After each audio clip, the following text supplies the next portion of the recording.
Hello, and thank you for joining my presentation today on improving nutrition as a way to reduce cancer risk throughout rural Western and Central New York State. My name is Sarah Merritt, and I am the Rural Community Outreach Coordinator for Wilmot Cancer Institute's Office of Community Outreach, Engagement, and Disparities. I hold a bachelor's in exercise physiology as well as a master's in nutrition with a focus on obesity and disordered eating. Cancer is the second leading cause of death in New York State. Age, family history, those play a role in cancer risk and those cannot be changed. However, there are several risk factors associated with an increased risk that are modifiable. The American Institute of Cancer Research has done considerable research to mitigate those modifiable risk factors surrounding cancer, specifically around lifestyle choices such as diet and physical activity. The objective of our study here was to develop, implement, and evaluate a community-based program providing education on fruit and vegetable intake associated with certain cancers.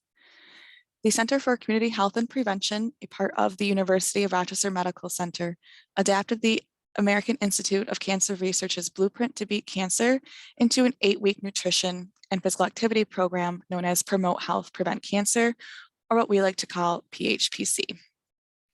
Prior to formalizing the PHPC curriculum, we were providing generalized health promotion and disease prevention education to various communities. However, based on the feedback we were receiving from participants, it was clear that there needed to be more structure to the program and a stronger focus on cancer prevention itself. So after 2 years of playing around with how to figure out this curriculum, whether we wanted to do it 6 weeks, 12 weeks, 10 weeks, we came across the American Institute of Cancer Research's third expert report, Diet, Nutrition, Physical Activity, and Cancer. We were immediately impressed by the comprehensive and systemic analysis of research pertaining to cancer prevention.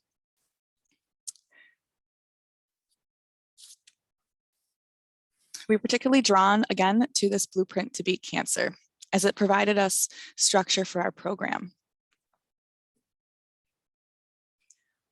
By infusing the cancer prevention steps outlined in the blueprint with our existing lifestyle management programs at the Center for Community Health and Prevention, and then we merging it with the United States Department of Agriculture guidelines, we were able to develop 8 90-minute weekly modules, creating a full program.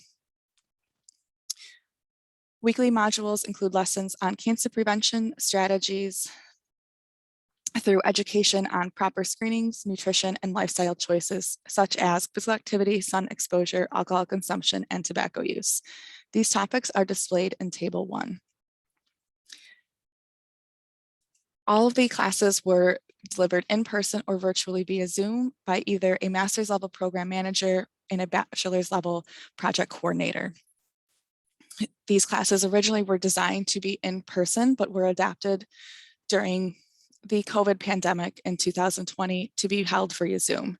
And we are fortunate and very happy to have gotten results in both the virtual and in-person platforms. This program has been targeted and implemented throughout Western and Central New York's rural population, which is traditionally underserved in the medical field. Daily fruit and vegetable intake were measured via a self-reported assessment at the first day of the program, which we refer to as baseline, and again at program conclusion, which we refer to as week 8. A total of 187 adults participated in the PHPC class from start to finish from January 1st, 2019 to August 31st, 2021. Sociodemographic variables such as age, race, ethnicity, and gender were assessed at baseline. Ages of participants ranged from 32 years old to 90 years old, averaging at an age of 67 years old. There were 20 males participating and then 163 females participating in this class, and then 4 participants declined to answer about their gender. There were 53 Black or African American participants and 126 white participants. 2 participants identified as other in our race category, and 6 participants declined to answer. There were 163 participants identifying as Hispanic, Latino, or Spanish, and 1 participant identifying as Hispanic, Latino, or Spanish. And then 23 participants declined to answer a question about ethnicity. We were able to use a paired sample t-test to assess our fruit and vegetable intake at baseline and week 8. These figures are, the results are displayed in figure 1. Using this test, it was determined that there was a statistically significant increase in fruit and vegetable intake from baseline to week 8.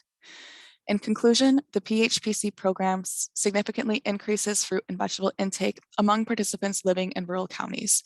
An increase in fruit and vegetable intake may result in an increased intake of vital nutrients, such as fiber and phytochemicals, ultimately reducing the risk for getting certain cancers.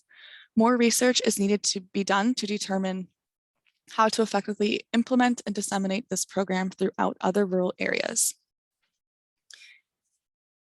Thank you for listening to this presentation. If you have any questions on the results or the program itself, please reach out to me via email or phone. My contact information is below in my profile. And lastly, I would just like to give a shout out to my team. This work would not be possible without them. Pamela Bailey, Dr. Julie Coopers, Christina Haas, Laura Sugarwala, and Hannah Farley, along with Francisco Cartagena Barrera. You all have been such a pleasure to work with, and this work is incredibly important, and I'm glad to continue it. Thank you.